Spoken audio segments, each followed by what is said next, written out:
My name's Alison Assiter, and I'm in the philosophy department at UWE.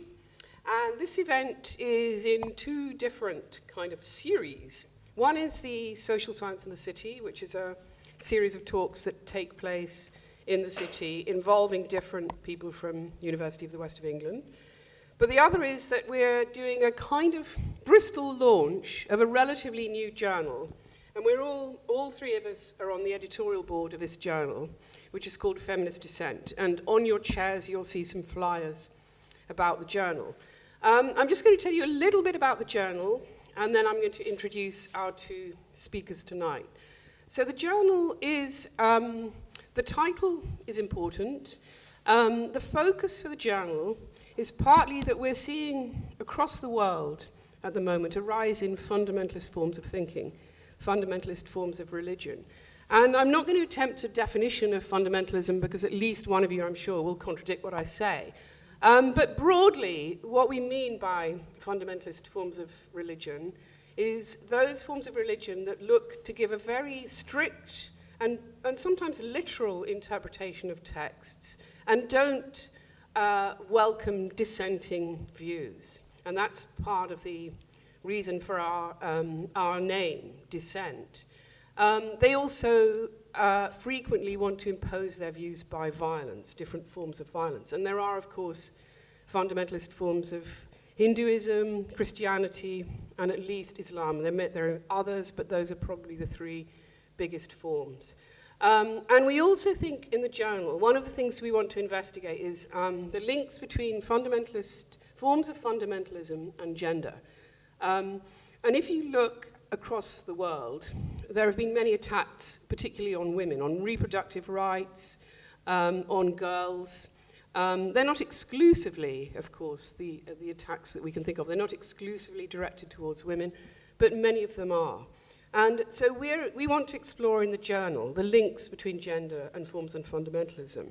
But we also, and this is the final thing I'm going to say, and it links with our talk tonight, we also want to pose the question, is there a connection between the rise in forms of fundamentalism, and I should say that these go alongside racist attacks from groups that are not associated with, not necessarily, and usually not associated with religious fundamentalism, but the two things are really seem to be going alongside one another.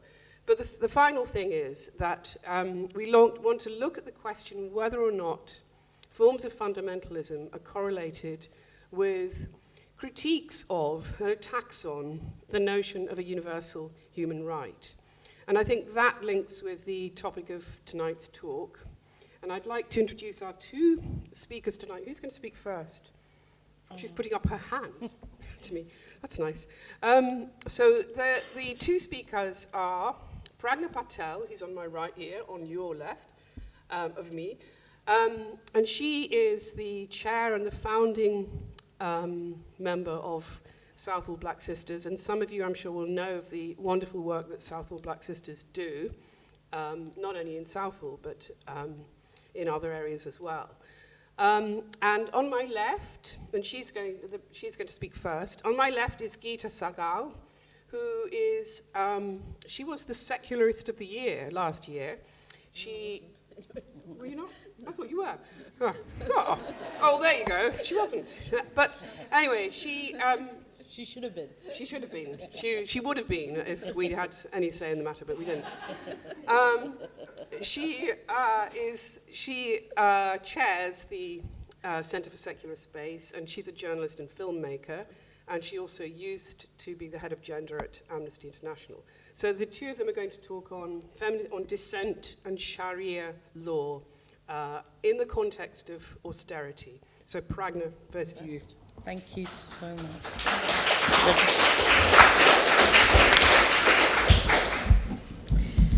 Thank you very much, Alison. It's lovely to be here on a lovely sunny evening in Bristol. What I decided to do today in relation to this area is actually to look back at some of the struggles that we at Southall Black Sisters have waged, to see the kind of trajectory and the kind of where we are now in terms of those struggles, and the journey that we have taken in relation to fighting religious fundamentalisms. Southall Black Sisters is an advocacy and campaigning organisation for black and minority women. We're based in West London. But throughout our 37 years or so of existence, we've gained important insights into the lives of black and minority women in particular, lives that encapsulate the many dilemmas and contradictions that they face in their daily struggle for survival and for freedom in the face of racism, poverty, patriarchal control, and increasingly religious fundamentalism. So over the years, women who walk through our doors have demanded support and assistance in the face of domestic violence and other forms of gender-based violence, and also in the face of cultural and religious restrictions on their personal freedoms, exacerbated by poverty, by racism, and increasingly draconian and inhumane immigration controls. Our work, by its very nature, involves applying an intersectional gaze to these issues, and particularly to questions of race, gender, class, sexuality, and power. In other words, to analyze the interrelatedness of the various forms of discrimination that heighten injustice and inequality faced by black and minority women. This analysis, this intersectional analysis, then demands of us a commitment to challenge all forms of oppression simultaneously. And the reason we do that is we want to avoid creating a hierarchy of victimhood and a hierarchy of struggles. One of the reasons for that is because those of us who locate ourselves in anti-racist struggles often had to resist from within the idea that this anti-racist struggle took priority over other struggles, including gender, for gender equality and equalities of other kinds. In the UK, in the 80s, there's following some really serious resistance against racial violence and institutional racism, the state's approach to minorities and race relations saw a move away from earlier politics of assimilation and intolerance towards minorities to some of the most progressive multicultural policies in Europe, by which I mean multiculturalism. It became a really useful tool in developing wider progressive anti-racist strategies, which involved recognizing the idea and accepting the idea of difference. So multiculturalism was probably at its height in the 90s. But by the early 90s, it had also become problematic for us as black feminists because the way it was officially implemented. Multicultural policies gave way to a form of regressive anti-racism that only concerned itself with the preservation and ossification of minority identities and cultural values, and rather than looking at culture and religion and minority communities in a kind of more dynamic way. And it was at that moment, I would say from the mid-80s, late 80s, so definitely 90s onwards, that I would pinpoint the moment when the struggle against the politics of multiculturalism and black feminism became inextricably linked, because we were forced to challenge the politics of multiculturalism. It rested on the concept or on the assumption that minority communities are united, homogeneous, with fixed and clearly defined boundaries, with no internal divisions of power, and that self-appointed community leaders, usually from religious but also business classes, had the right to speak on behalf of minority communities that they claimed to represent. And in effect, what they did, and these were all male, usually male leaders, conservative, was that they shored up their own class, caste, and patriarchal power and privilege in minority communities. So our challenge to multiculturalism was not so much about negating it, because it was progressive as a concept, but to redefine it, This meant, first and foremost, avoiding making our own cultures and religions immune from criticism. We've always stated that our identities are fluid, dynamic, syncretic, as opposed to being static and singular, and that community leaders are not the gatekeepers of cultural and religious identities and traditions. But ours were not the voices that were heard. Nevertheless, our struggles and contestations led to some seminal moments in the history of multicultural Britain. We saw the Stephen Lawrence case, for example, which led to the official recognition of institutional racism.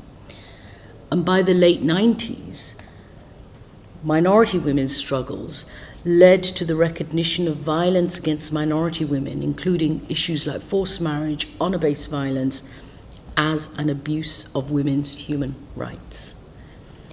Sadly, however, my view is that we were denied the chance to develop mature multiculturalism, or critical multiculturalism, as we saw it, because it was almost immediately, those moments, those historical moments were overshadowed by the Cantel report in the aftermath of the 2001 race riots in the northern cities of England, and of course by the war on terror following the London bombings in 2005. Suddenly, the national discourse changed to arguments about how minorities, immigrants, refugees are suited or unsuited to the cultural values of the host society. The state has retreated from multiculturalism, a move that is more or less closely also tied to the lurch to the political right throughout Europe. And that includes the enactment of profoundly draconian and inhumane anti-immigration policies. That's part of the lurch to the political right. So everywhere, we're now seeing multiculturalism replaced by models of cohesion and integration. In fact, that's the discourse that's used. But these are also politically loaded, since they're underpinned by highly regressive assimilationist, racist, and nationalist tendencies. They effectively focus on blaming minorities for fracturing and destabilizing society. The so-called backward traditions of minority groups are seen to create conflict with the so-called normal and Western cultures and values. So minority communities are actually blamed for their own marginality, for leading parallel lives, and for causing segregation. And the immense social deprivation that minorities face, or large sections of minorities face around the country, is understood in simplistic culture terms, rather than years of structural racism and disparities, cronyism, and democratic deficits in the local governance, or the phenomenon of white flight from areas populated by minorities. So whether intended or not, the discourse around community cohesion and integration is used by both the media and politicians to reduce the whole thing to a matter of relations between the races, rather than to structural inequality and racism that is located in economic, political, and ideological relations. So issues brought to the fore by black feminists, such as forced marriage, are explicitly used to justify ever restrictive immigration controls and to create a moral panic about minorities. So we are in a moment, I think, where the task in front of us is to resist both old and new forms of racism. But this is made all the more difficult by the fact that we're now operating in an economic and political climate that has now embraced the idea of multi-faithism, which has replaced multiculturalism. And this, I think, poses an even greater challenge to those of us who insist on challenging racism whilst also continuing to fight for women's rights. What we're seeing is a slide from multiculturalism to multi-faithism. And it's a process that started in the aftermath of the Rushdie affair in 1989. And since then, we've seen a series of moves that contradict the cohesion and integration model that successive governments have tried to foster. The British state has both embraced religious identity and, through that, religious fundamentalism, through what can be termed soft, faith-based social policy measures, whilst at the same time it's enacting draconian anti-civil rights measures that underpin the so-called war on terror in order to deal with religious extremism. A new social contract has emerged post 9/11, post the London bombings, between religious minorities, leaderships, and the British state, in which a degree of religious and communal autonomy is granted in respect of private family matters in return for preserving the status quo in relation to public matters, particularly public order. The new multi-faith network has in effect reduced a complex web of social, political, and cultural processes into purely abstract and authentic religious values within minority communities that are largely determined by regressive religious forces, often masquerading as moderates.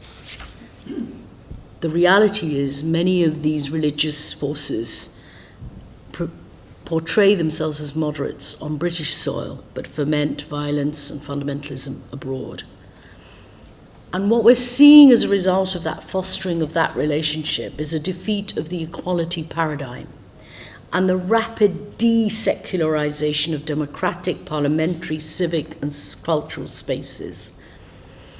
Ironically, it's precisely these secular spaces, not faith-based leaderships or faith-based groups within minority communities, that gave rise to the emergence of campaigns and organizations that created normative shifts on gender-based violence and social justice. Yet these are the very spaces that are now supplanted by state-backed fundamentalist and authoritarian religious bodies, whose key goal is to subvert human rights values to maintain power and hegemony over minority communities.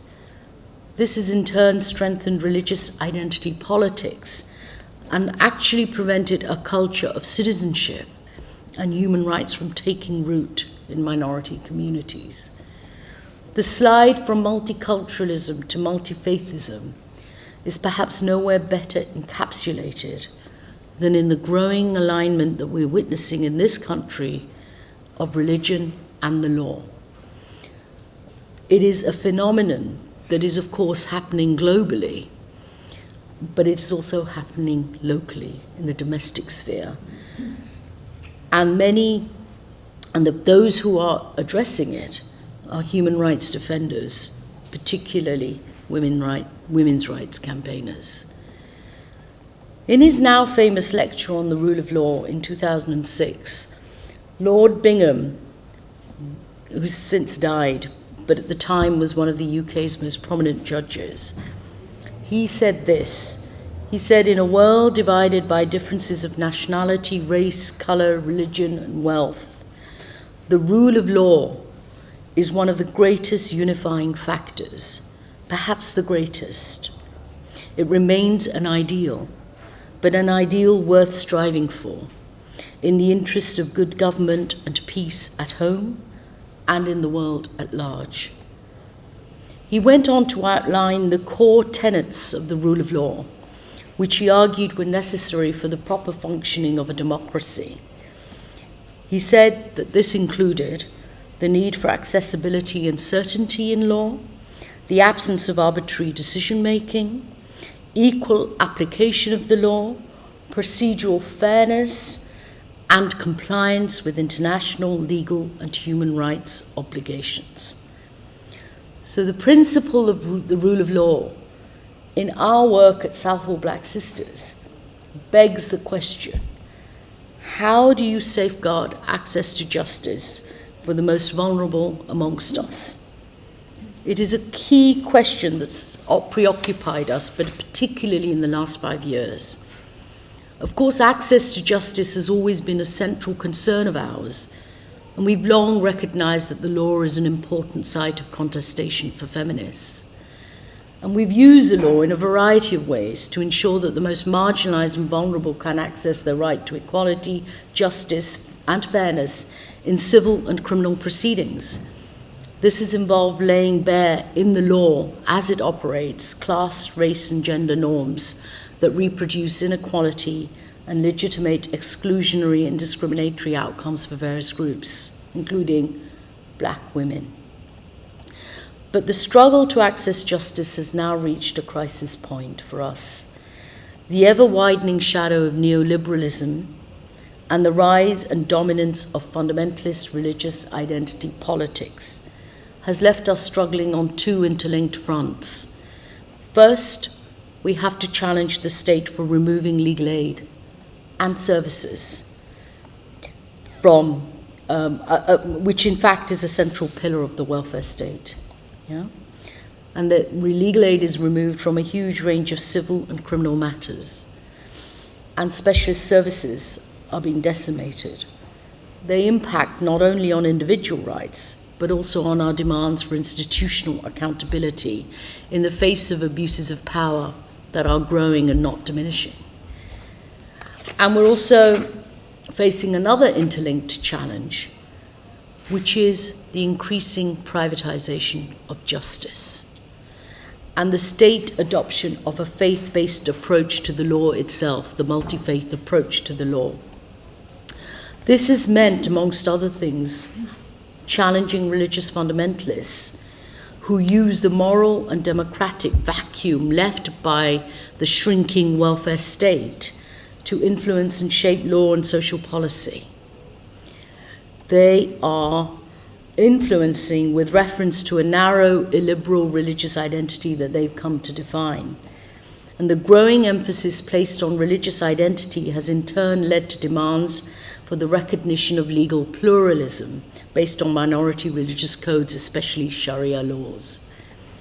But demands for the recognition of minority codes within public institutions cannot be understood unless we locate them in the wider contemporary political and social processes that seek to ultimately to shore up elitist religious and patriarchal power.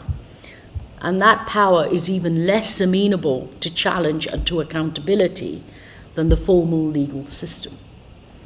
It's no accident that efforts to build parallel legal systems in the West, in the UK and elsewhere, coincides neatly with the rise of religious fundamentalists and political Salafi Wahhabi Islam in particular. There has been a concerted effort by religious fundamentalists to compel the UK and other European governments into synchronizing secular so-called Western laws with Muslim religious beliefs that are deemed to be absolute and superior to the law of the land. And for me, faced with all of this,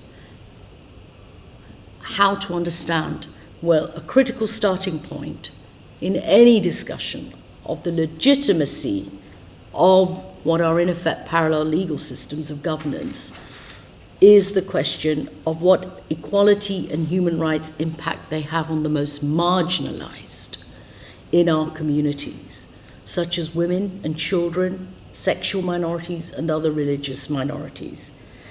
Can these so-called minority legal orders afford protection and dispense justice in compliance with the rule of law, or are they a more structured means by which the dynamics of power are hidden and social criticism suppressed? In the UK, Muslim fundamentalists have mounted what can be described as a two-pronged pincer-like maneuver, based ostensibly on the demand for religious tolerance and the right to religion. But in reality, if you look closely at what that agenda is about, it's a bid for religious privilege and power, in which the control of female sexuality is central. Indeed, the demand for the right to manifest religion has largely focused on the female body, ranging from the imposition of dress codes to demands for gender segregation in public spaces and religious governance in family matters. These are the key fundamentalist demands that we are being met with if we're looking at the issue of the law and religion. I call this process Shariafication by stealth of the legal apparatus. It involves making state law and policy Sharia compliant, and if successful, we have no doubt that it will lead other minority religions to demand the same level of accommodation. But actually, if you look closely, it's no accident that the family is the key site for fundamentalists, because it's a site most closely governed by religious codes because of the centrality given to women's roles in reproduction and socialization and in the preservation of collective identity. Religious power as a separate source of non-state power regulates women and shapes their rights, privileges, and responsibilities in the family. And these lead to significant unequal outcomes and human rights consequences. So I'm going to give you some examples of how this Shariaification by stealth has occurred. Towards the end of 2012, we saw, against the growing practice of gender segregation at public events in universities, we've seen a rise of these gender segregated events. Against that practice, Universities UK, which is the governing body of British universities, issued guidance which permitted gender segregation of women in university spaces. And they said this to accommodate the religious beliefs of external speakers, religious speakers who demanded gender segregation. The governing body, far from addressing the question of sex discrimination, issued guidance that merely legitimized gender apartheid. It took a campaign and threats of legal action by Southall Black Sisters, One Law for All, and others before the governing body agreed to withdraw the guidance. We challenged the university guidance on the grounds that it violated the equality and non-discrimination principles enshrined in the equality and human rights legislation of this country. And those legislations are themselves the product of long and hard campaigning by feminists, racial minorities, and other marginalized groups. This incident in 2012 was followed by another, in which the UK Law Society this time, a body representing the interests of the legal profession, issued guidance to lawyers on how to prepare Sharia-compliant wills. And the guidance reminded solicitors of what the Law Society deemed to be core principles of Sharia, which were in effect inherently discriminatory against women, adopted children, children born outside marriage, and non-Muslims. What purported to be Sharia laws was in essence fundamentalist and regressive interpretations of Sharia. Interpretations that are actually vigorously contested by women throughout the world. And instead of promoting a rights-based culture, the Law Society was actually wading into doctrinal territory by promoting a Sharia-compliant legal culture. Disturbingly, the guidance was part of a wider program of training courses for solicitors developed by the Law Society to encourage Sharia compliance in respect of family matters, children, property, financial settlements in minority communities. If you also look at the close examination of the workings of Sharia councils and Muslim arbitrations that sit outside the formal legal system, and which are in themselves two of the most visible forms of religious dispute resolution systems in minority communities, we will see serious failings that flout the principles of the rule of law and undermine the rights of women and other minorities in fundamental ways. These forums, the councils and the tribunals, use Sharia laws in highly selective ways. They're not seeking to impose strict criminal codes that would entail cruel or inhuman and degrading punishment, like stoning, because they know that the public has no appetite for those things, but they are seeking to impose codes in relation to family matters. And they want the state to sanction their own religious codes that accord women lesser social status, legal status than men. And there is growing evidence to show from our own experience of frontline casework and from those of other women's organizations that women who use these forums are met with obstacles, discrimination, and hostility when they try to seek divorce or obtain a resolution to their family problems in these forums. There's no question that the forums are primarily concerned with reconciliation, and they reconcile women back into abusive families, even where there is evidence of abuse and violence. In fact, reconciliation is regarded as a moral duty and a religious obligation. But evidence shows that such an approach flies in the face of established feminist good practice in relation to addressing gender-based violence. And it leads to profoundly unequal outcomes and violations of human rights in which the state, by its acquiescence, is complicit. Far from exercising choice or autonomy, the vast majority of BME women, black and minority women, are compelled to use religious arbitration forums out of immense social pressure, lack of knowledge of their legal rights, lack of alternative support systems. Our experiences tell us that women who use these forums are actually exercising highly constrained forms of agency and choice in contexts where religion has left them very little room to maneuver.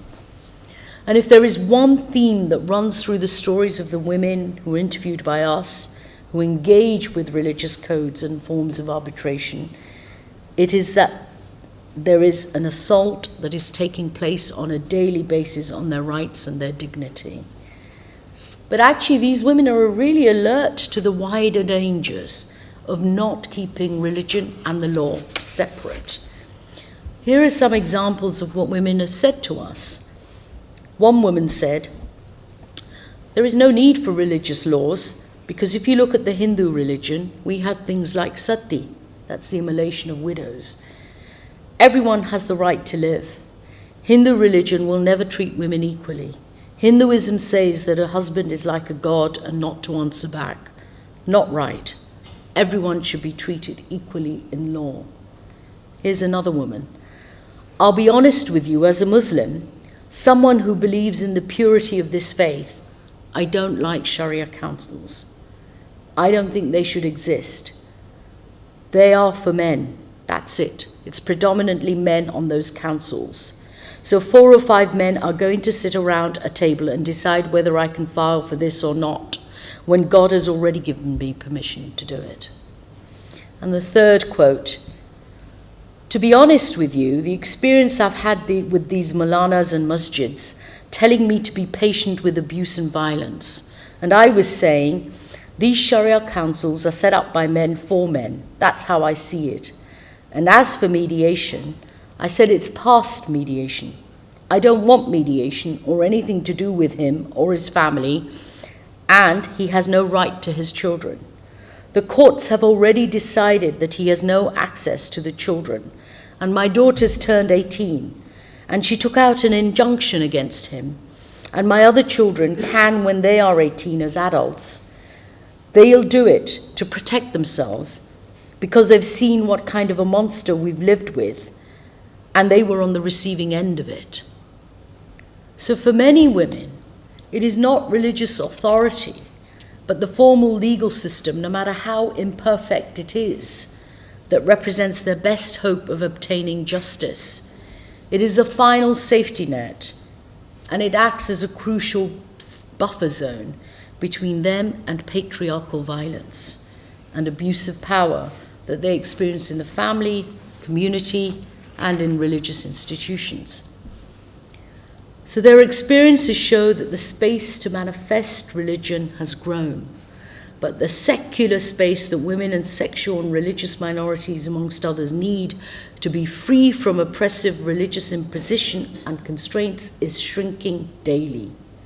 They are witness to the impact of religious fundamentalism on their right to life, the right to be free from inhuman and degrading treatment, the right to choice in marriage, the right to private life, the right to freedom of expression, the right to an education, and the right to a fair trial. And it's really ironic that elsewhere around the world, women are demanding the separation of religion and the law.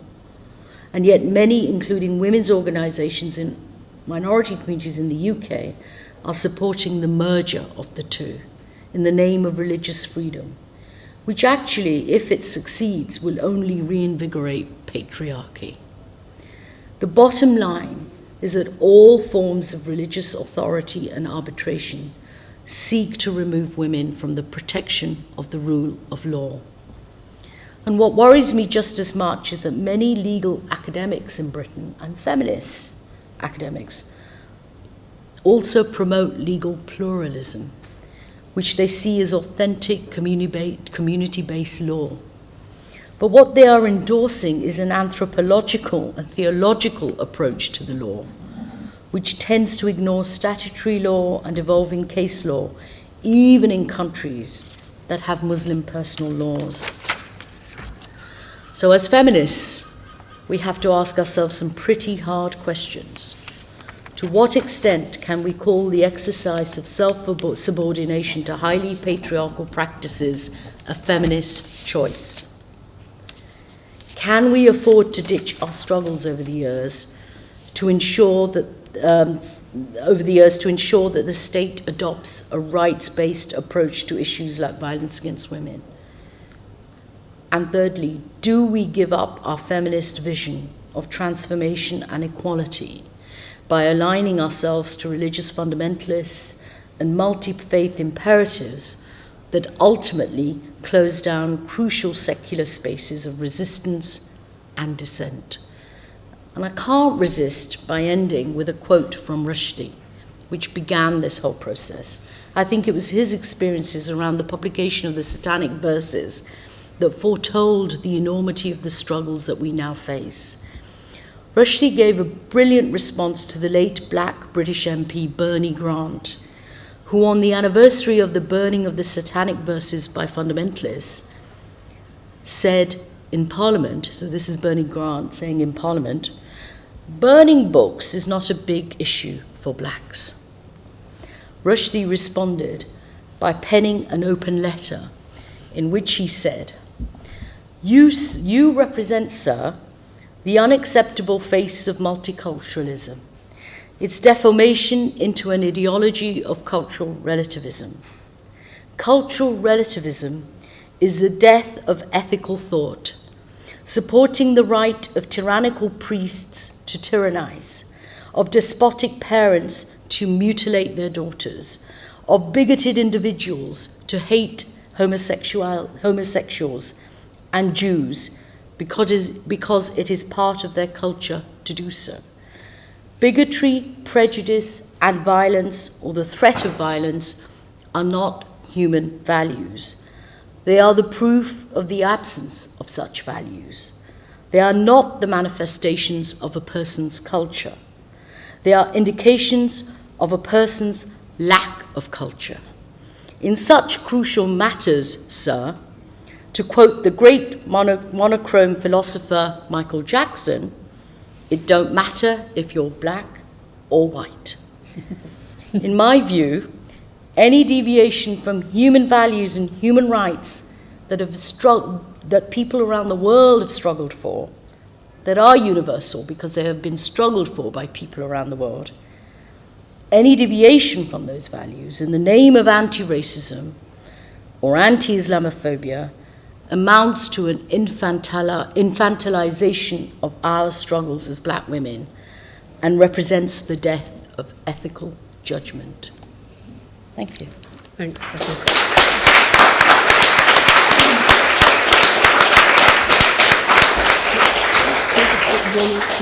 Yes. We're just going to take one or two questions to Pragna. Geeta will also talk for approximately half an hour. So we will have, at the end, we'll have at least 3/4 of an hour for questions. But if we just take a couple so that you have a chance to say something now to Pragna, and then we'll listen to Geeta and have more questions at the end. If there are a couple of questions to Pragna.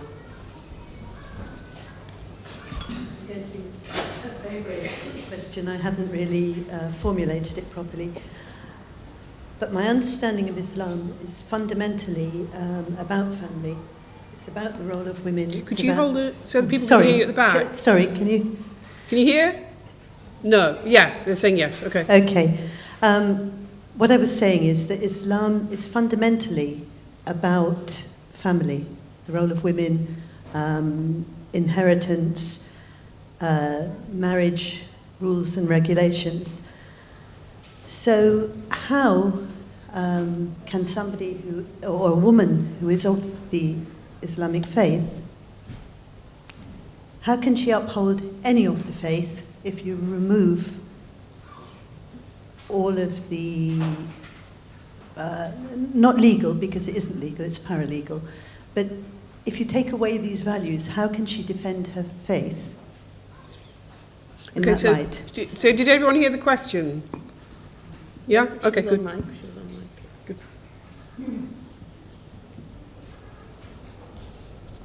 Oh, do you want me to answer that? Yeah, we just have a couple, yeah. Well, the first thing I want to say is all religions have codes, in terms of regulating life, particularly private life. So it's not just Islam, but Christianity, Catholicism, Hinduism have codes around family, rules about women's roles and so on. So that's the first thing I would say. The second thing I would say is that the way that you have talked about Islam is that you're presenting it as if it's one static way of being Muslim. And that is not true. Around the world, the first thing I would say is that interpretations of religion have always had to be contextualized within the kind of political, cultural, locations in which they're found. And one person's interpretation is not another person's interpretation. Yeah. And there's always been that fluidity, the ability to absorb from different cultures and ideas and even different religions. And that's certainly true, say, in the Indian subcontinent. And women have always contested interpretations that have been passed down usually through patriarchal structures. So the idea that if you take away these values, there is nothing to defend is a very fallacious premise, because actually there have been progressive, there have been even feminist, there have been more liberal interpretations by women and by many others around the world. And certainly in the context of my work in Southall, with the women that I meet, including women from Muslim backgrounds, if you hear what the women said in those quotes that I gave, what you see are women saying, we are of the faith, but this is not the faith that we recognize. And our interpretation has just as much legitimacy and authenticity, if you want to use that phrase, as anyone else who dictates from a pulpit what that interpretation should be.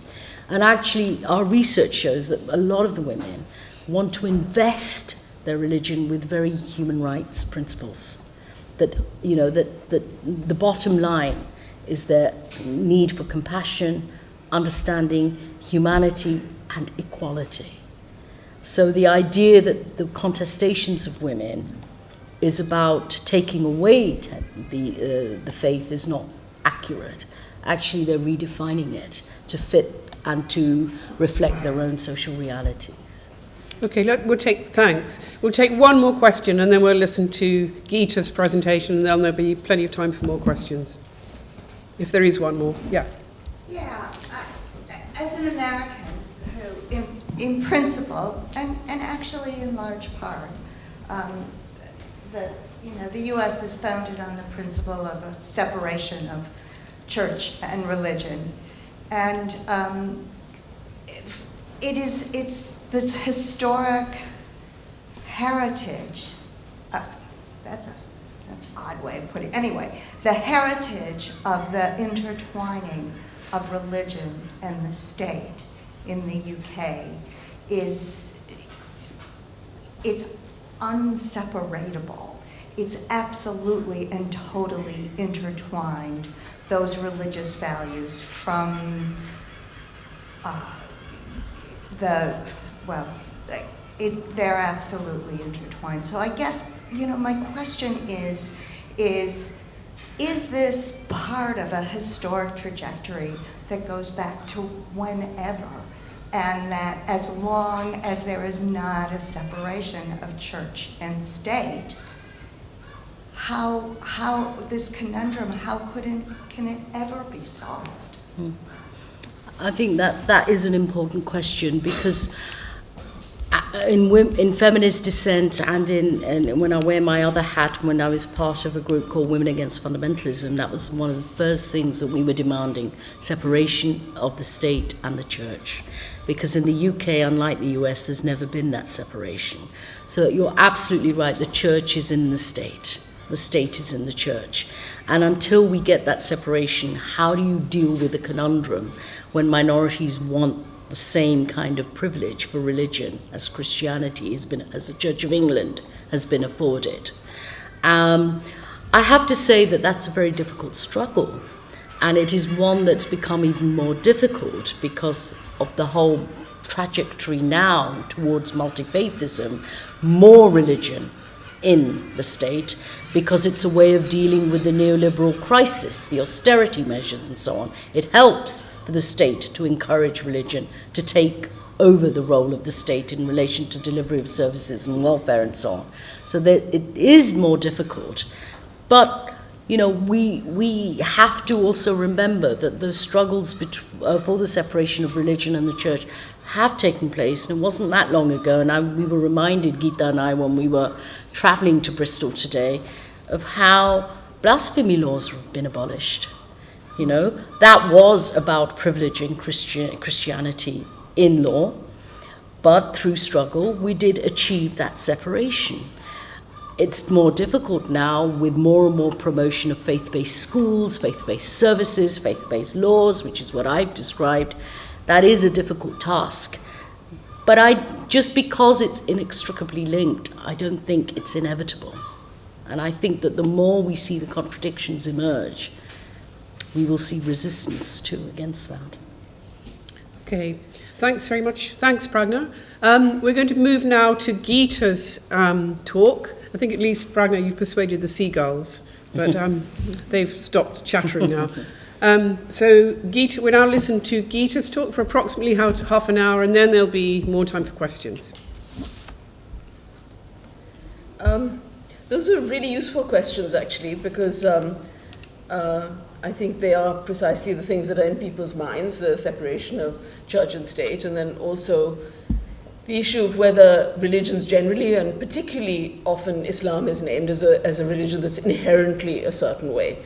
And I think that the reason we established feminist dissent was to challenge, one, to argue for precisely these kinds of separations, but not only formal constitutional separations, which are immensely important, but also in social space. I was a founder of a group called the Center for Secular Space, and Alison and Pragna have been involved with helping me think about it and working on issues around it. And my colleague, a co-founder, Yasmin Rehman, was Secularist of the Year only about a couple of weeks ago, the prize handed out by the National Secular Society, and she is a secular Muslim, and that is not an oxymoron.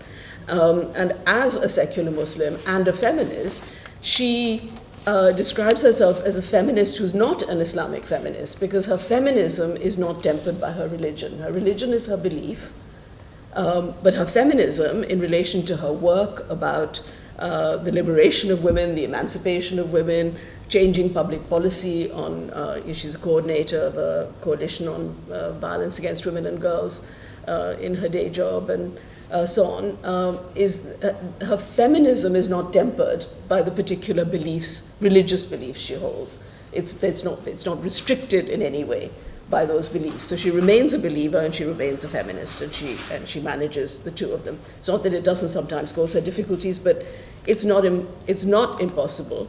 And it's something that I think we have to remember. We have to go back to the founding of modern human rights at the UN, at the founding of the United Nations post-war.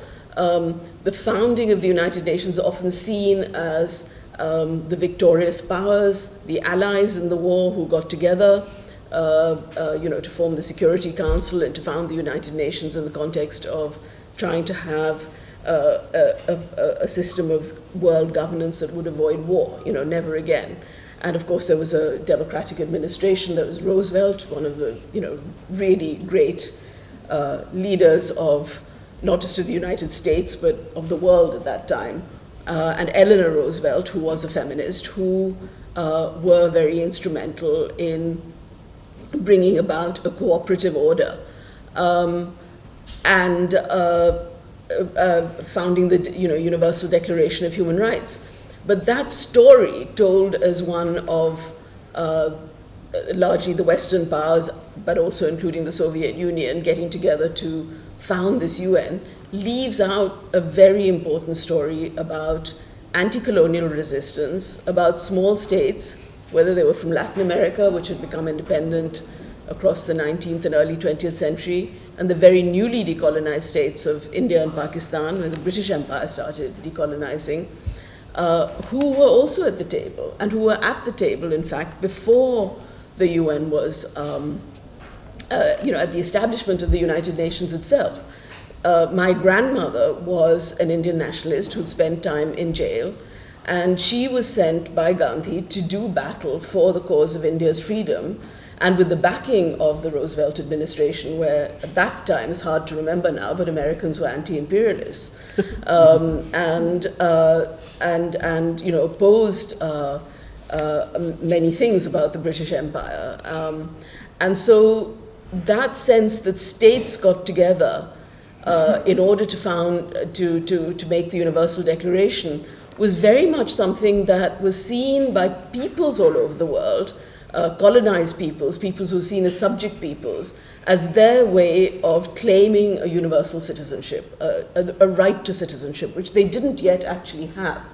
And Black Americans who didn't have full citizenship in their own country of birth saw a body above the nation as a way of doing that. And there were alliances formed between political parties and movements, the African National Congress, the ANC, the Congress Party in India, and many other parties, with Pan-African movements and with the ACLU and Black American movements for the universal, to found the United Nations with specific language on the right to self-determination, the right of people who were subjects, because Churchill certainly did not want the subject nations to claim citizenship.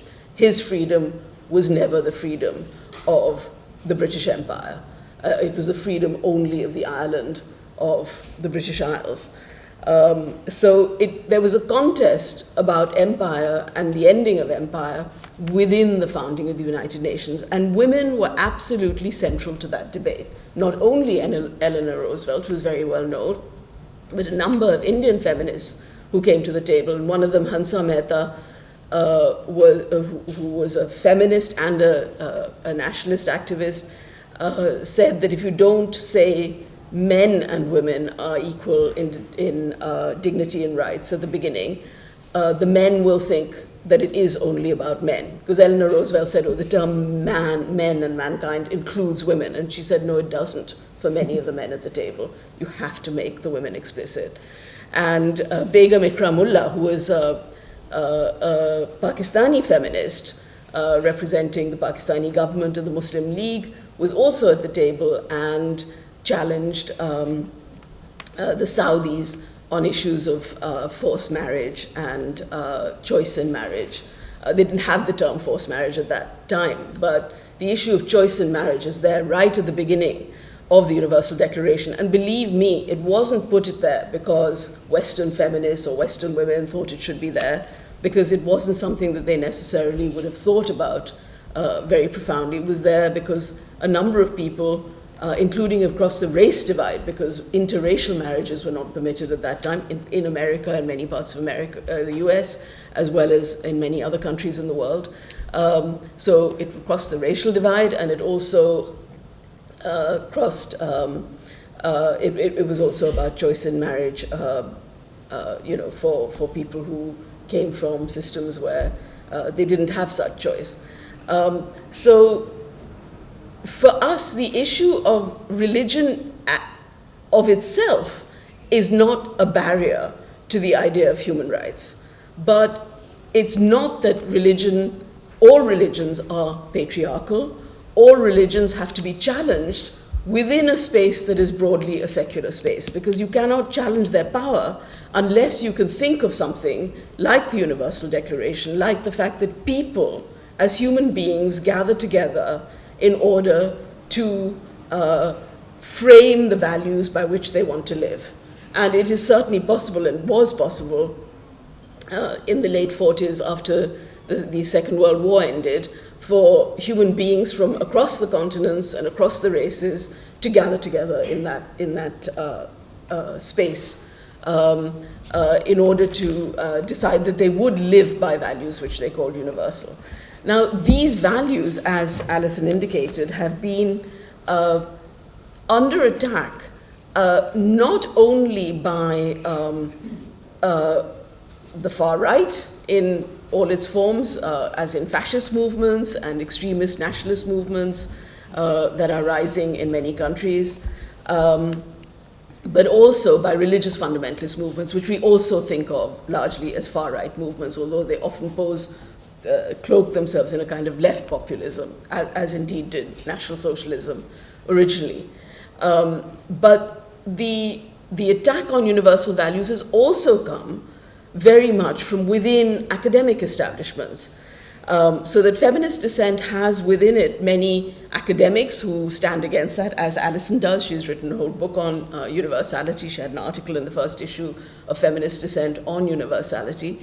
But also from the academics within the academy who are fighting this trend, but many academics in areas of law, and particularly the anthropology of law, which Pragna briefly referred to, who have developed ideas about minority legal orders or parallel legal systems, and in investigating what is there, have valorized it and decided that what is there has to be something that has to be valued. Because it's there, it must be valued.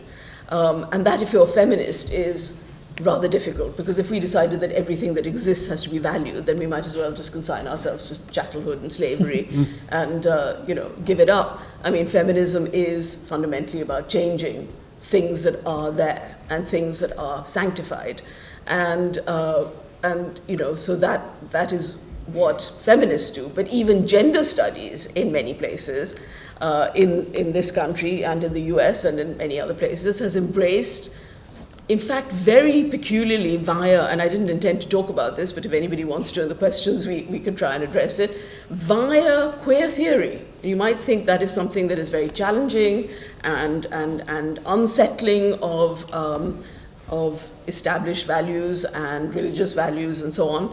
But queer theory, and Judith Butler, for instance, who is a very well-known queer theorist, has emerged as in the forefront of an attack on secularism, secular values and universal values, and an embrace of the other, and embracing various kinds of difference, as in queer difference, has embraced the fundamentalist as the perfect other to embrace. If you want, I think actually, I would say, as a way of narcissistically accepting your own perfect humanity, that you can embrace that which will kill you. So that's really where we're at in very, very powerful parts of academic theory, and including in people who work on issues around multiculturalism, multi-faithism that Pragna referred to here in some of the universities in Bristol. So we at Feminist Dissent have set ourselves against these trends.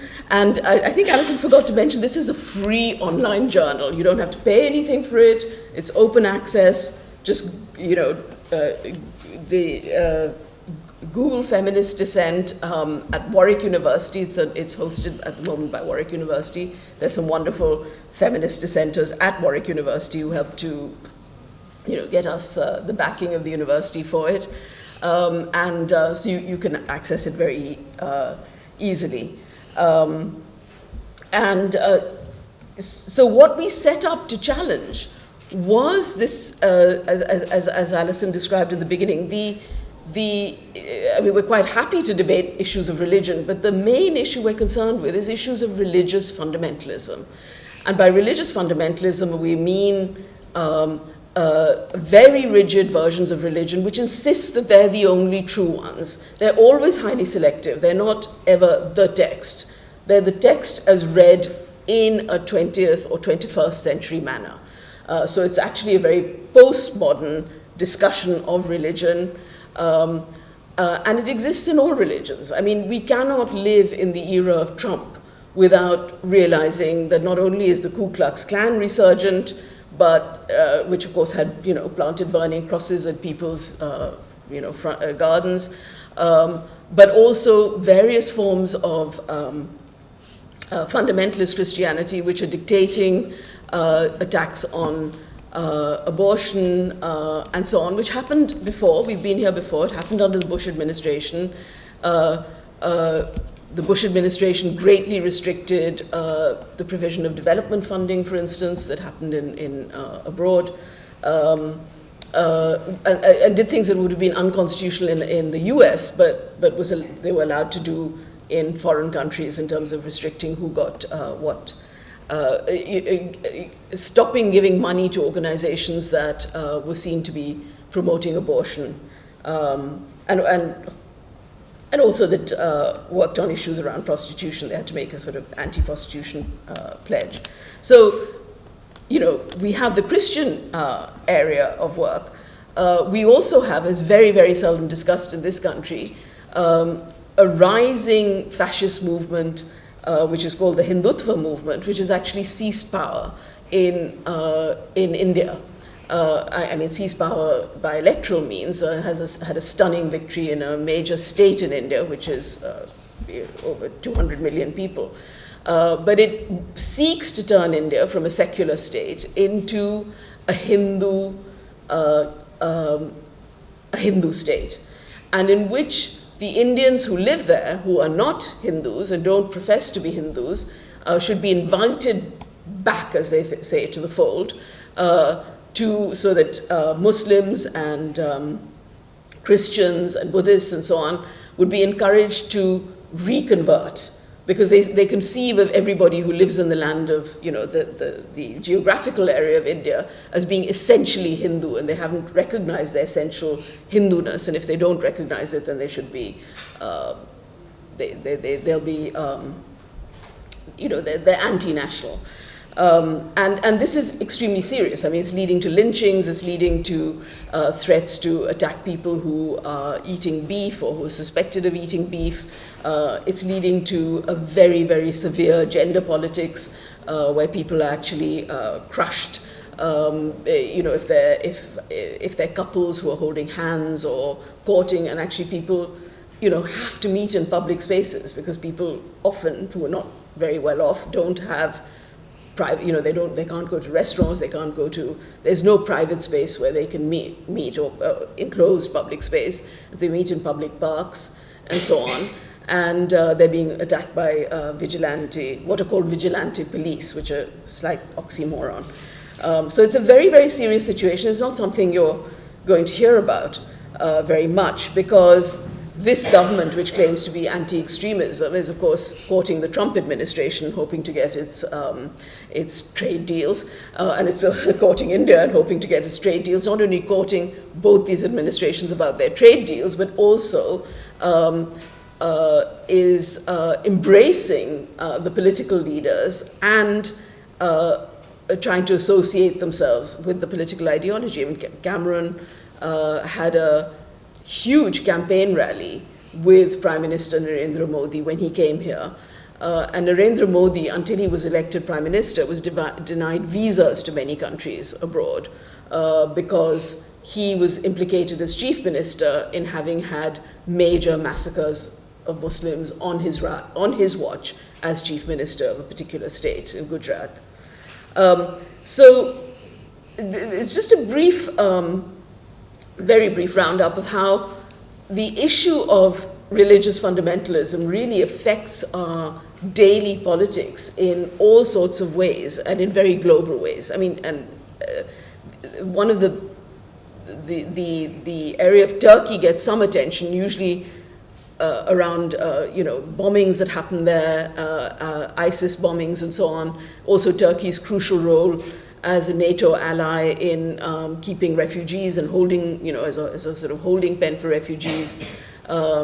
And there has been stuff in the media about how the Turkish state, which has also a similar charismatic now President Erdogan, who was prime minister, who's won power through election, but is really seeking to make the state more and more authoritarian through an electoral process. And he belongs to the Muslim Brotherhood, which I see as almost as a sort of mirror image brother party of the Hindutva movement. So you have all these major forces and alliances, but fundamentalism usually comes up in this country solely in relation to Islam.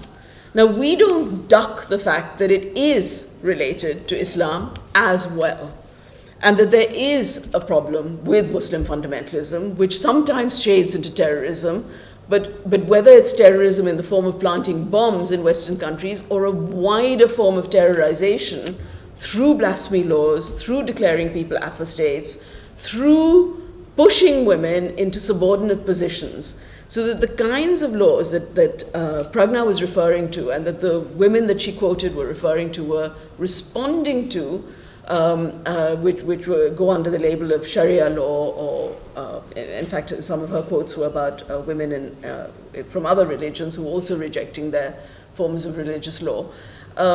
So those kinds of laws that we see existing here as sort of informal legal systems or parallel legal systems in this country are happening.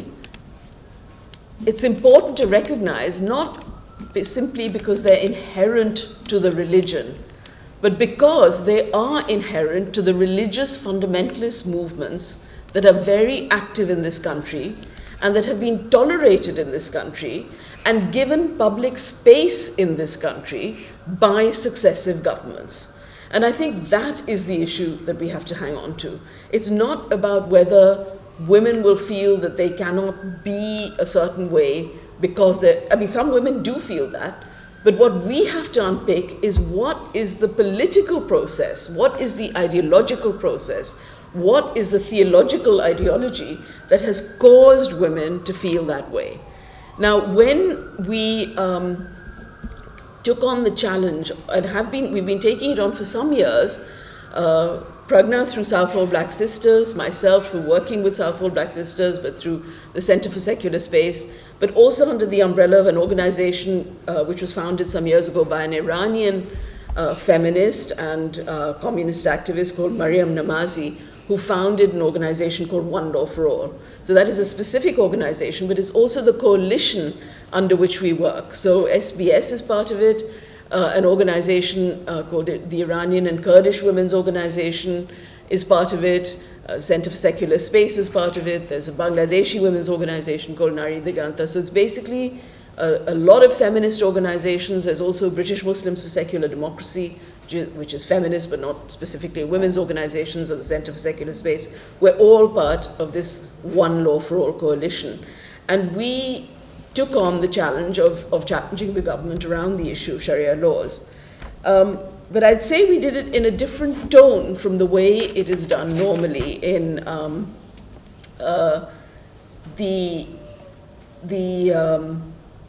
the media, in which you have a very divided media, where the liberal media, represented by The Guardian, by and large talks about the demonization of Muslims and thinks that any sort of criticism like this about Sharia law and so on is racist, it's Islamophobic, and it's demonizing Muslims who are having a very hard time. And it's entirely true that there is massive anti-Muslim bigotry and there are hate crimes in this country and so on. And we absolutely stand against those. But then you get the right-wing media, the Telegraph, the Times, Mail, Mail on Sunday, etc., which do a lot of exposés on issues of Sharia law and so on, many of which are quite factual and quite well-based. In fact, I myself, very ironically, wrote for the Mail on Sunday, and actually worked with them very well, using testimonies that we had collected. My colleague Yasmin Rehman had collected for the One Law for All coalition, and a whole bunch of testimonies collected by Pragna and SBS and ICRO, the Iranian Women's Organization, CSS, and One Law for All together were presented to a Home Affairs inquiry that's going on Sharia.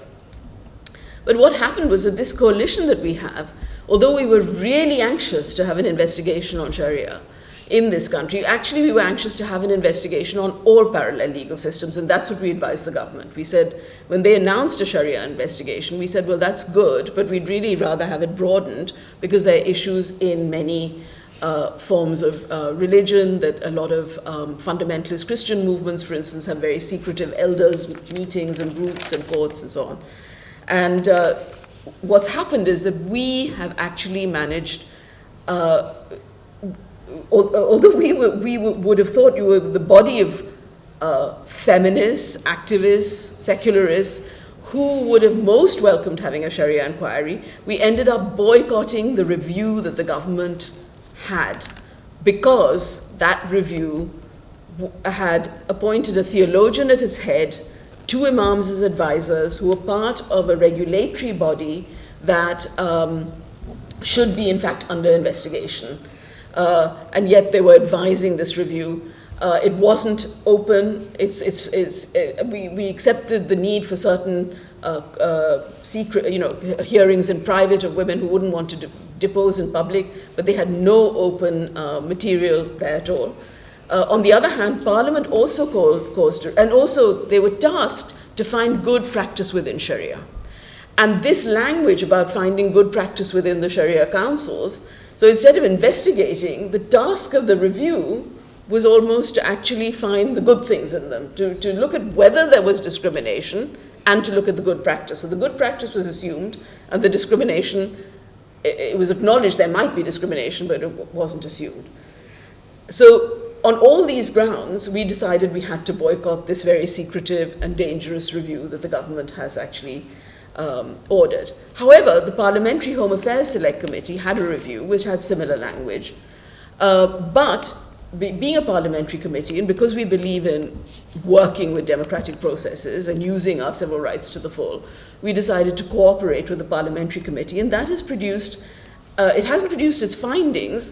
It had a few very disappointing hearings, largely of pro-Sharia people. They had only 2 women, Mariam Namazi and Ella Manea, who is an academic based in Zurich. She's a Swiss Yemeni woman. And she has written a book on parallel legal systems and Sharia, and shown how regressive the particular forms of Sharia are that are practiced in these British councils. And a lot of us helped her with that book.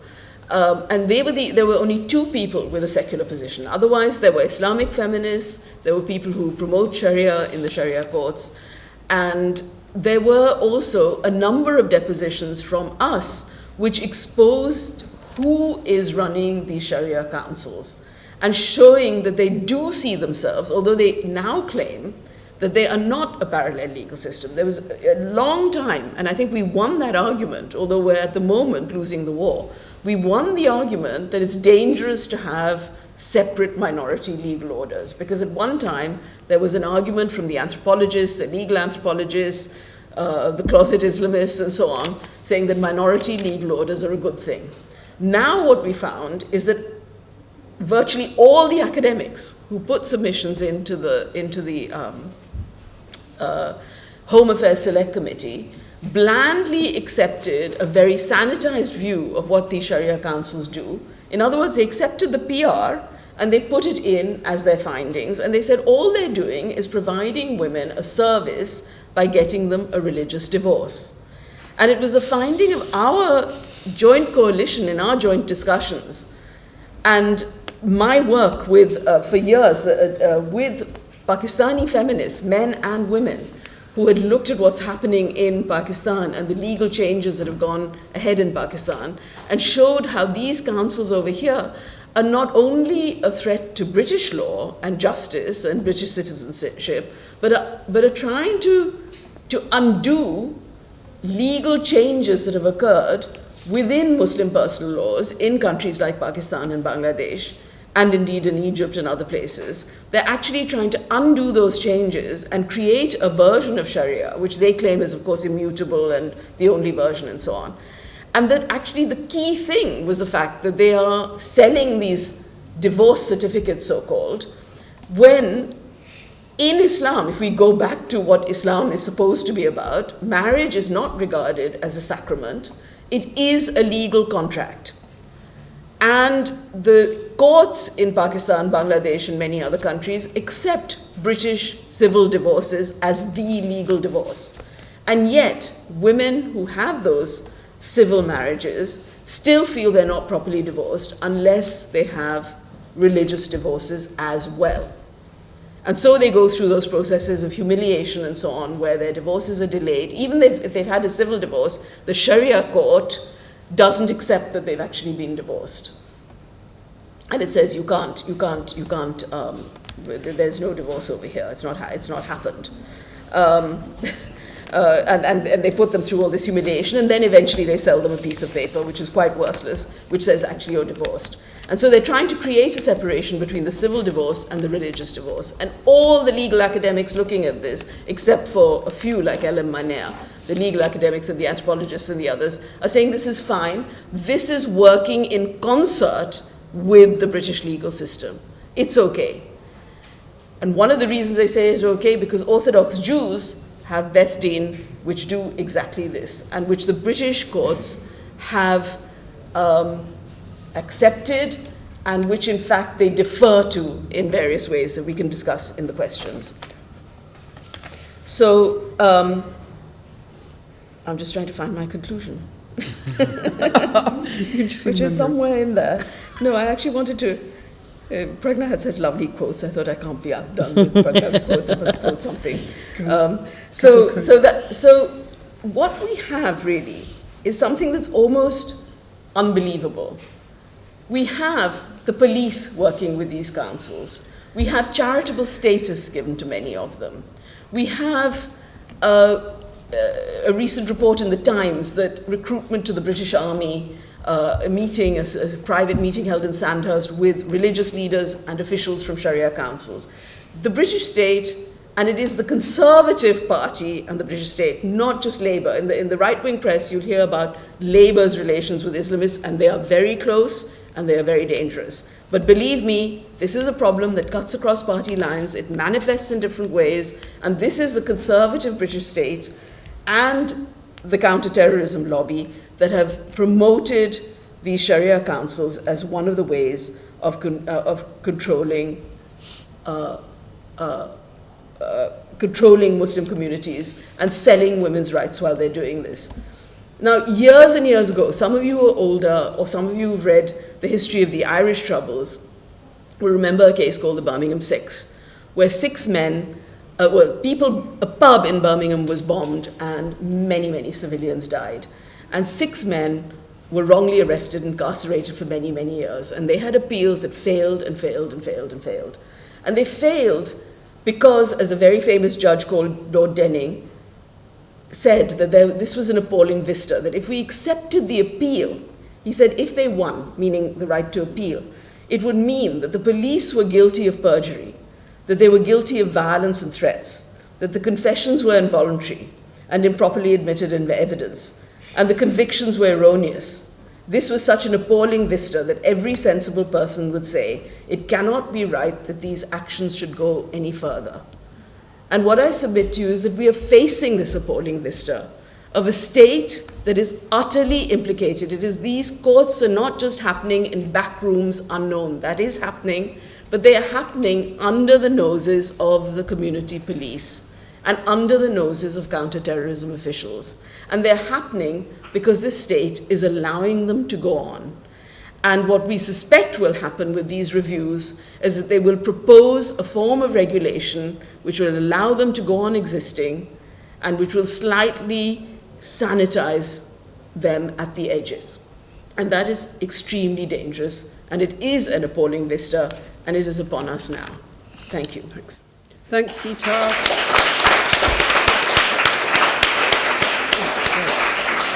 Okay. Okay, we have approximately half an hour for questions to both Pragna and Geeta. So please start your questions now.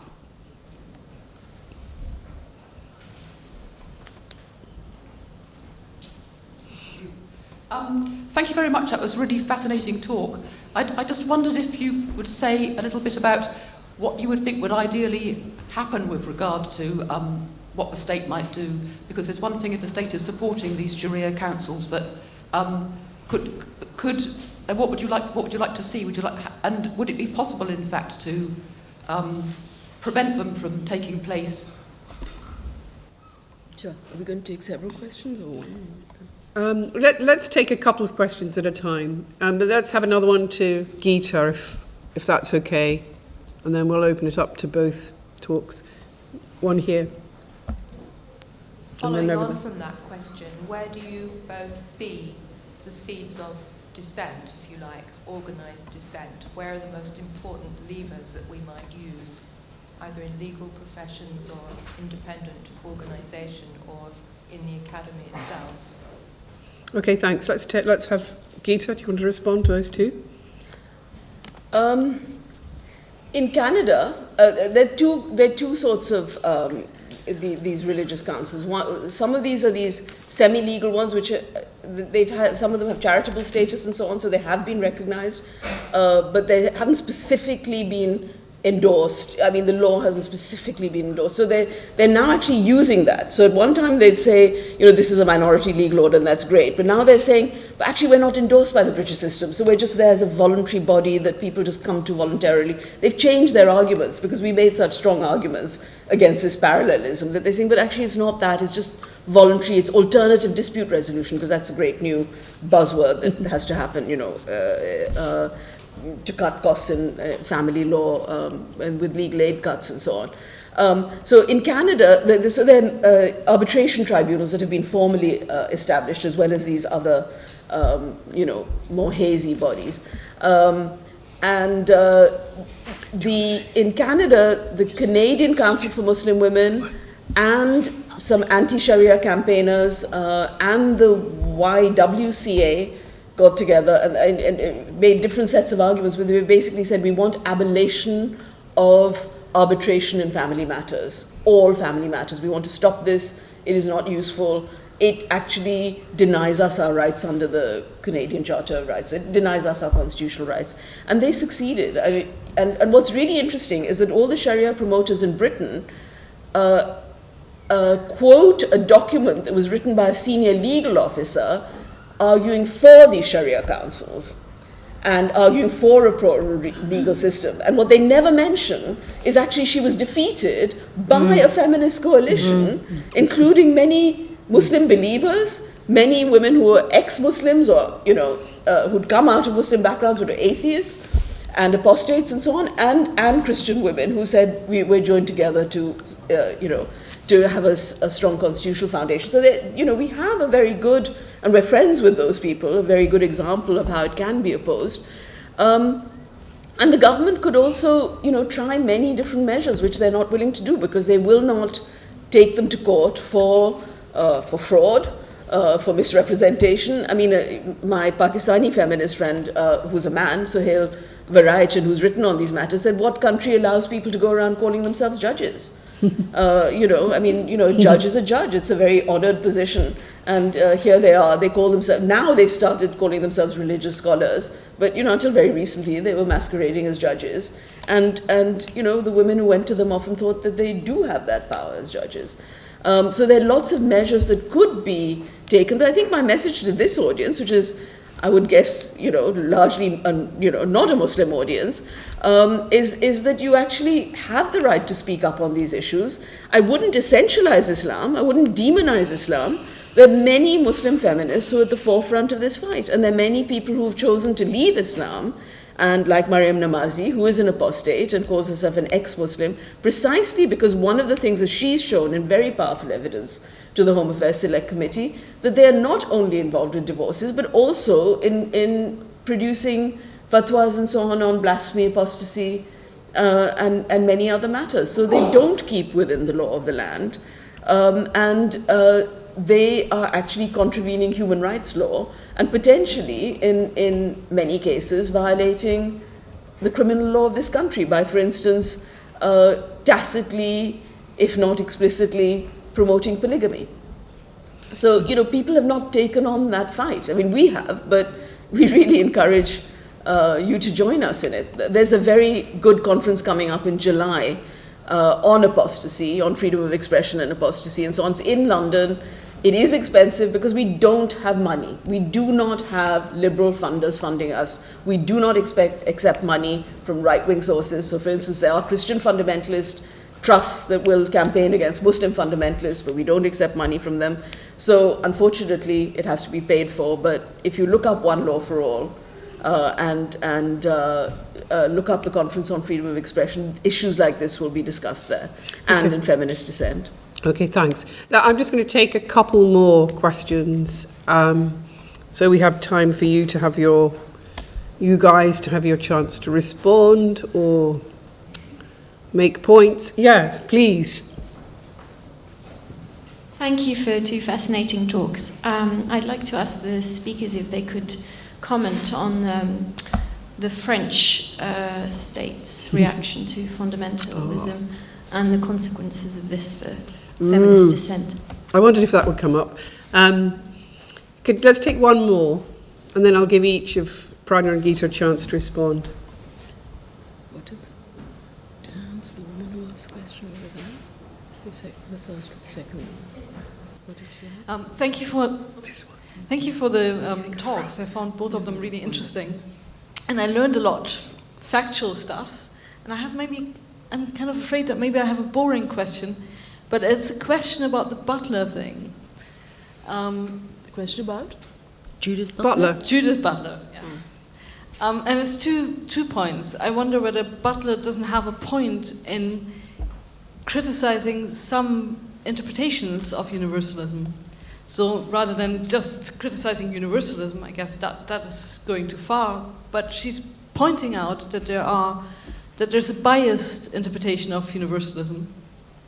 And the other thing I wonder is whether this embracing the other is not, whether that is really problematic if you might think of the other as being structurally defined, so that the other is always the one who is structurally the most vulnerable, which then wouldn't be the leader of the religious community, the self-appointed leader of the religious community, but it would actually be the women and girls of religious communities, and those should be the ones embraced. Okay, thanks. So, Pragna, do you want to? Well, I want to come back to the question that was asked earlier also about spaces of dissent. Where are the spaces of dissent?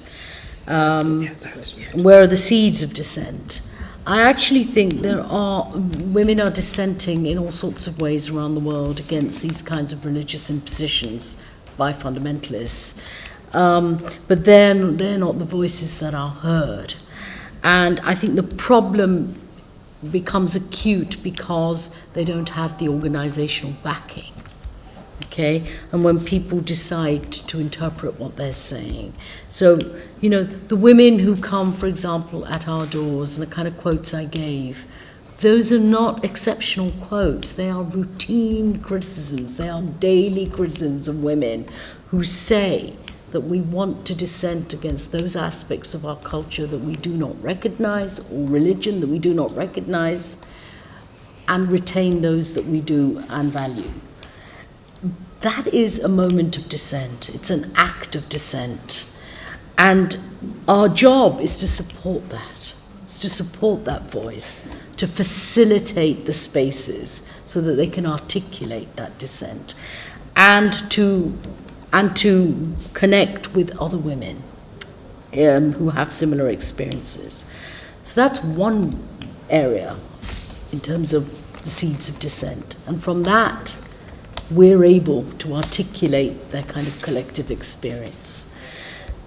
Certainly, we have dissented as an organization in all sorts of spaces, political spaces, certainly through the campaigns and so on, in communities, through our challenging of community norms and values, and of course in legal spaces. we've challenged not only the kind of racism that kind of can underpin constructions of the law, or sexism that underpins constructions of the law, but we also challenge religious fundamentalists who want to use the law to deny other voices of dissent, particularly women's voices. And to do that, we have really used the law as a site of contestation, and sometimes we've succeeded and sometimes we haven't, because the state is acquiescent, but sometimes we just sometimes get the right judge making the right comments.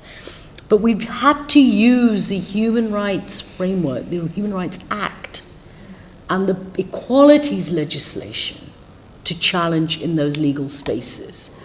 And for me, that has really brought home to me the importance of those tools as a means of dissent.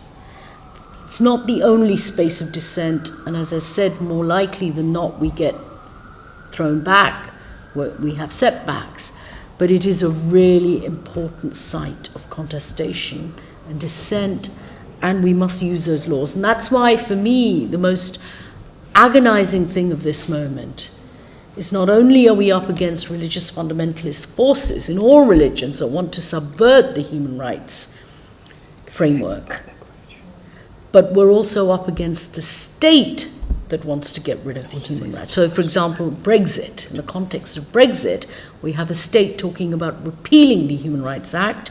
We even have a state talking about repealing the public sector equality duty.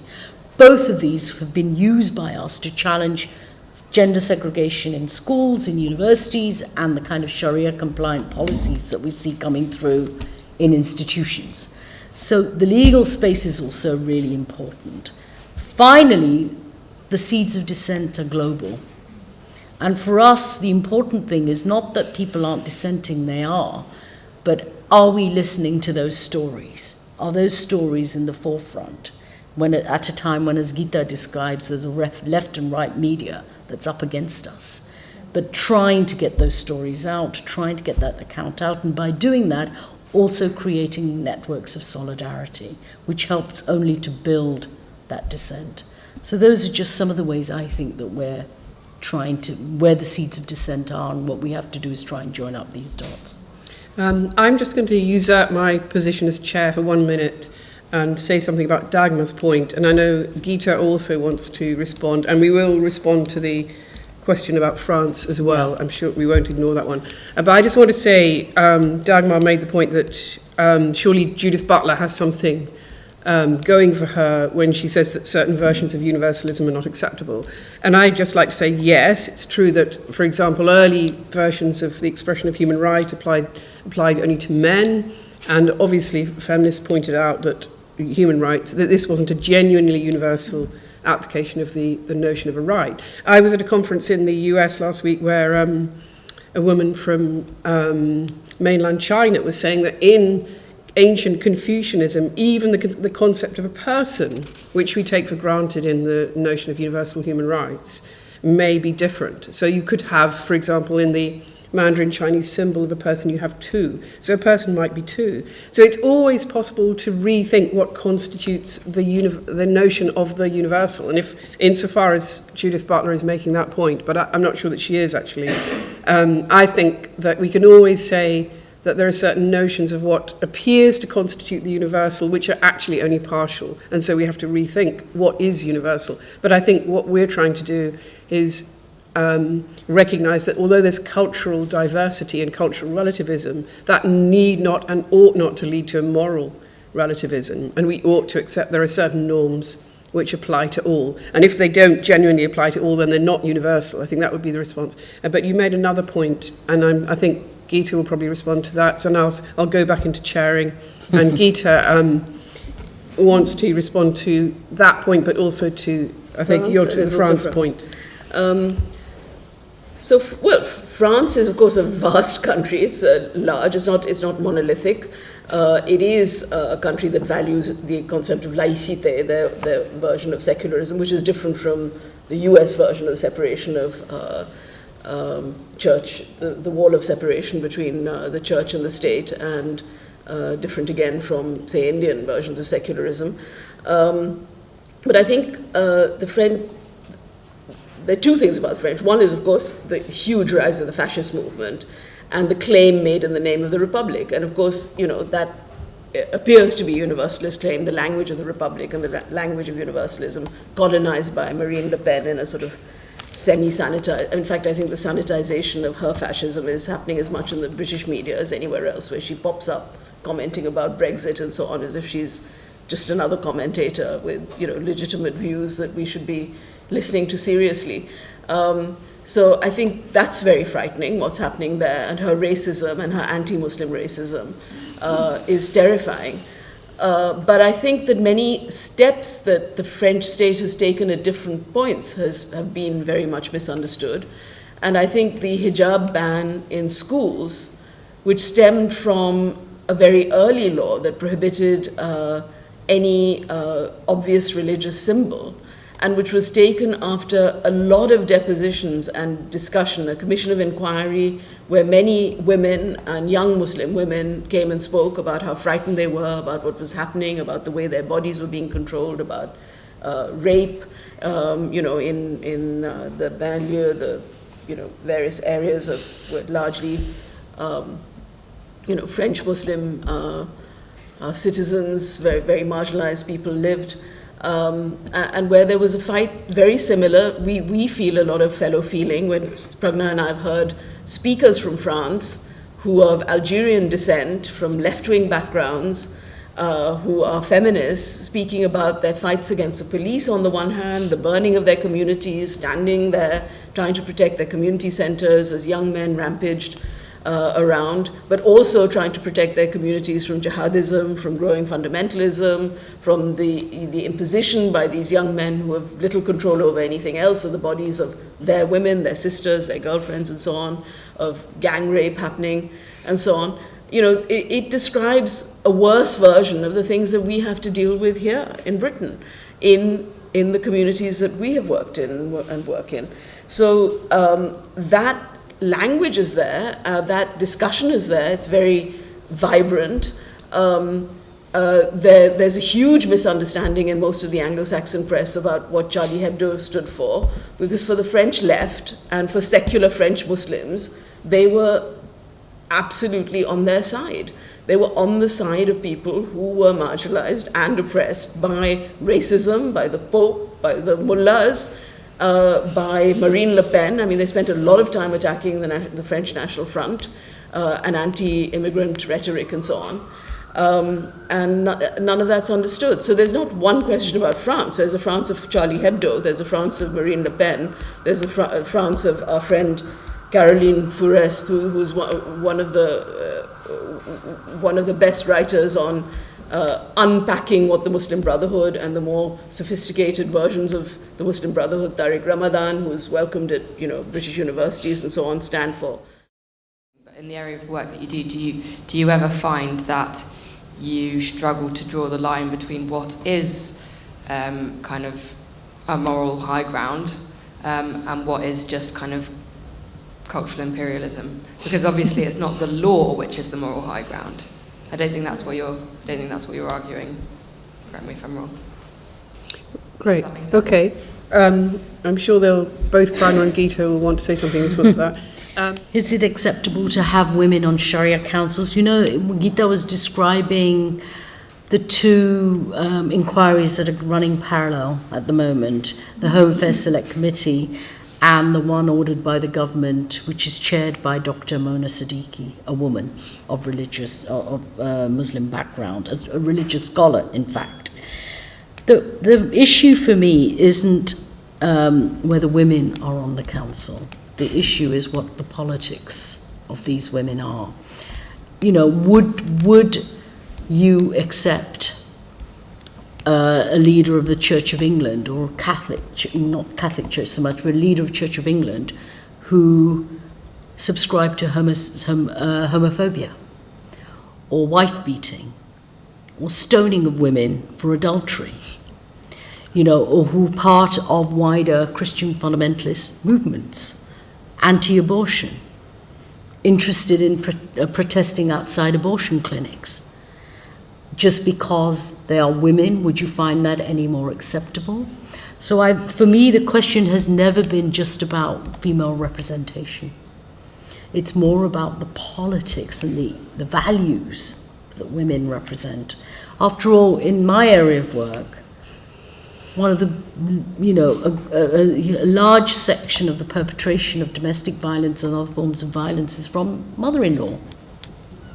We have to understand that women can prop up patriarchal systems and inherently discriminatory systems of persecution in the same way that do men. So it's not a question of more women on Sharia. My fear is that is exactly where we're going to find ourselves.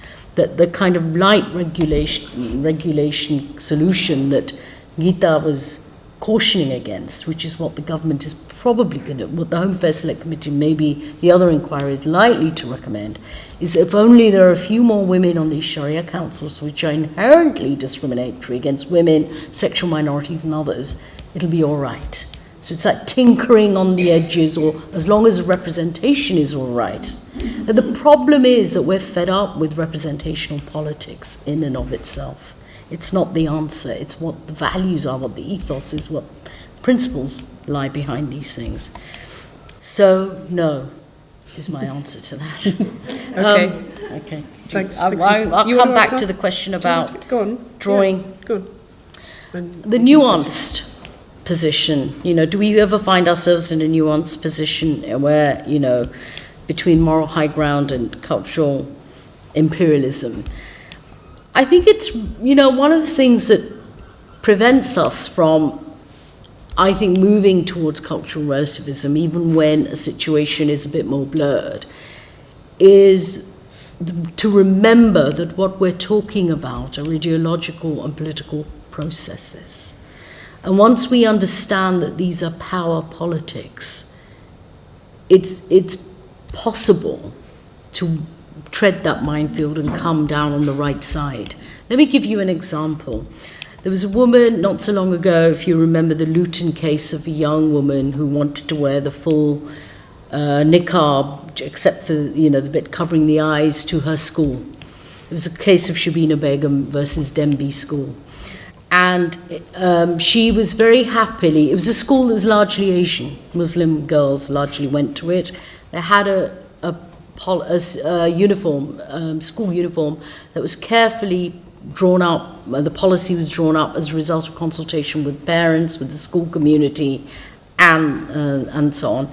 And yet she rocked up at school one day saying, this is not what I want to wear anymore, having not had problems wearing the school uniform before, which allowed some allowance for cultural dress in terms of, long tunic and trousers, and instead demanded...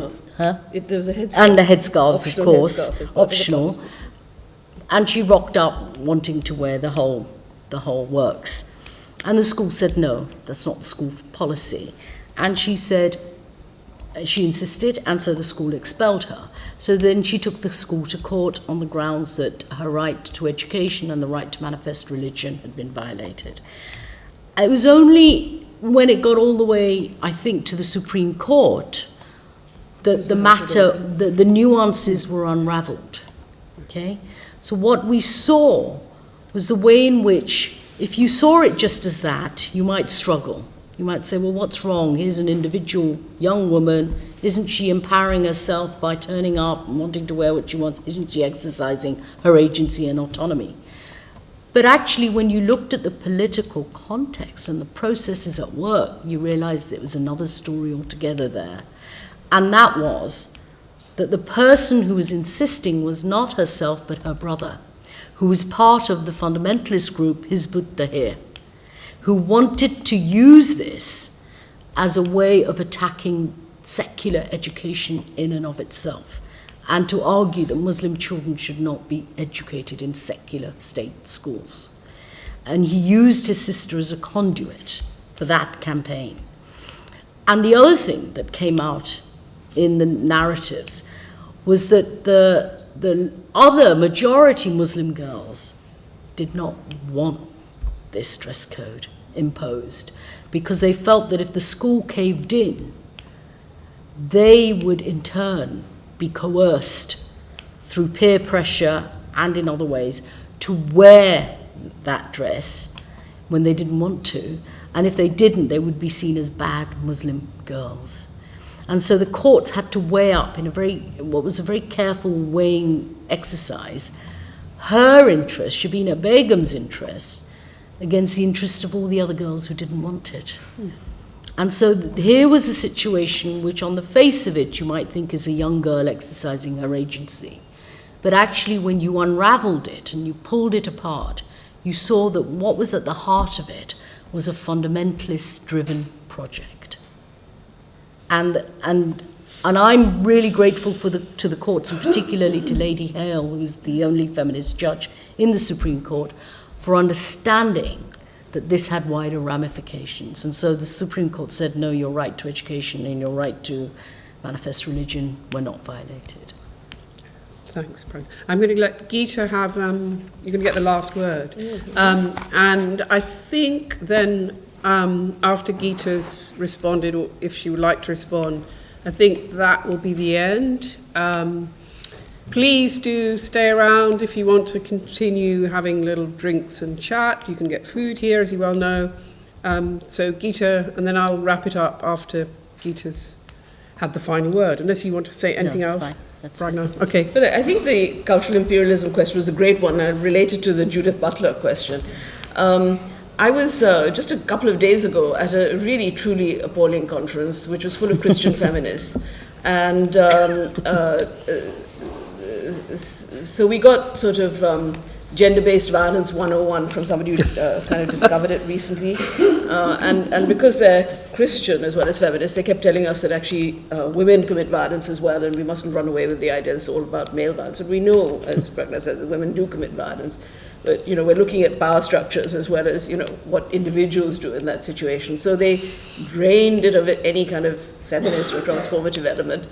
And we were sort of treated to this discussion of violence around the world, and we were treated to the discussion of you know, things like forced marriage and FGM and acid attacks and so on, with lots of horrific photographs. Now, I'm the last person who says these things shouldn't be discussed. But when there's a woman who's part of the Church of England standing there, say, excuse me, just tell me about how the Church deals with domestic violence. Tell me about how the Church deals with sexual abuse of children. Tell me what the hell's going on. I mean, I don't want to know about what's happening in India or Pakistan. I know that quite well. And it is appalling, and lots of things need to be done. There's a very active feminist movement out there, you know, working in various ways. But, you know, can we not have a little bit of home reflection about this, you know? And I really did feel that was cultural imperialism. That was not, you know, okay, there may have been other people there who benefited from this sort of general overview, but it was so drained of the role of, you know, precisely what those people were representing. And it was appalling. Now, I think Judith Butler, in her embrace of the other, of course, universalism of various kinds can be criticized. Otherwise, you know, there are all sorts of interpretations, and we all use different interpretations, and yes, it can be used for bigoted and racist reasons and so on, but that is not fundamentally what I think Judith Butler's critique is about, at least not when I heard her speak at the LSE in a lecture that was, I think, reprinted in the British Journal of Sociology. There she looked at the issue of enlightenment and secularism, and she used certain examples of possibly racist Dutch behavior about getting people who are coming, migrants to the country, to come and watch pictures of homosexual men kissing, to show them this is what our country is like, and if you don't like it, you can piss off. And she said she didn't want her freedom to have a relationship with, you know, somebody of her own sex to be used in this manner, you know, to tell migrants that they have to stick to these values. Now, what I found objectionable about the way she framed her talk was that she framed enlightenment as a Western product. And the rapporteur on the talk was a friend of ours, Chetan Bhatt, who's also part of the Feminist Dissent Collective. He's a man, he's a professor of human rights in the LSE now, and he's a brilliant analyzer of fundamentalism. And he talked about a person called Averroes, in some accounts, Ibn Rushd, one of the great figures of the Enlightenment, who was a Muslim. Rushdie got his name from him. So she was draining the Enlightenment of its well, he was Western, but it has a non-Western context. She was conceiving, and I think that is culturally imperialist and racist, conceiving the Enlightenment as a Western thing. Secondly, she is a Jew, as she herself would say, who is very keen on the rights of Palestinians. Now, that's a very honorable fight, and it's one, in many instances forgotten. But her embrace of the rights of Palestinians, and the rights of Palestinians to have a homeland and so on, is an embrace of Hamas as part of a global left-wing movement.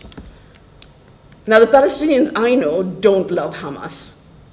And it is the equivalent there, to them in many cases of the Muslim Brotherhood elsewhere, as a very, very violent, repressive movement internally, quite apart from what it might be doing in, sending rockets over to Israeli citizens and so on. So in embracing Hamas, she embraces that as the authentic Muslim. And in talking about homosexuals kissing and not wanting this to be seen, you could see that in her mind, she couldn't actually conceive of a bearded old man watching this from Afghanistan or some, Iraq or somewhere, who might be a homosexual and who might actually not have feelings of aversion and disgust, but delight and recognition in that. Her conception of the other, I find imperialist, racist, and, utterly obnoxious, because it denies the possibility of our movements of universalism and secularism. And I come from a background where that is my tradition. And that was our slogan when we stood and defended Rushdie. We said, our tradition, struggle, not submission. And it was precisely, we had a lot of arguments with white feminists, we as black feminists, who said feminists don't talk about tradition. And we said we do, because we came here with our secularism. It is our tradition. We are secular evangelicals in this country. That's what I've been doing for the last 30 odd years, is evangelizing secularism in this country, which I brought with me, fully formed from India. Thank you. Okay, and as a white feminist, I'm going to have the last word. And I'm just going to say also that I think one more sentence, and I don't know why we always give so much time to Judith Butler, but anyway, we are. Because she's poisonous. Because she's a significant voice. But I'm just going to say one thing, which is that I think she also critiques the very idea of universalism. And there are certainly periods in her work where she claims that there can be no such thing as a universalist perspective. A universalism is always a disguise for a partial perspective. And I think that's going too far, and I'm sure you would over here, although I can't see you because it's very, the lights are very bright. So that's the end of the formal proceedings. I just want to say a couple of things to all of you, please. I said at the beginning that this is not only about feminist dissent, but it's also about this group called Social Science in the City. And on your chairs, you have a questionnaire. If you could please, at least some of you, just fill those in so we know what sort of things you like to hear about, and we can maybe organize some other events. I'd also like, finally, while you're fumbling around, like when on a plane that somebody tells you must fill in your immigration form, but at the same time they're telling you fasten your seatbelts and all that. But if you can do two things at once, which I know is difficult, I would well, there's some on some of the seats, but if you can perhaps find another seat where there might be one, and I'll try and find you one later if you really would like to fill one in. But also, could I end by thanking you all for coming along. I hope you've got something out of it. Thanking Pragna and Geeta very much for their talks, but also, Miguel, where are you? Miguel is there. Miguel did most of the organizing of this event. He publicized it and did all sorts of other things. Ben at the back here has recorded it. So could we please thank everyone who's done all this?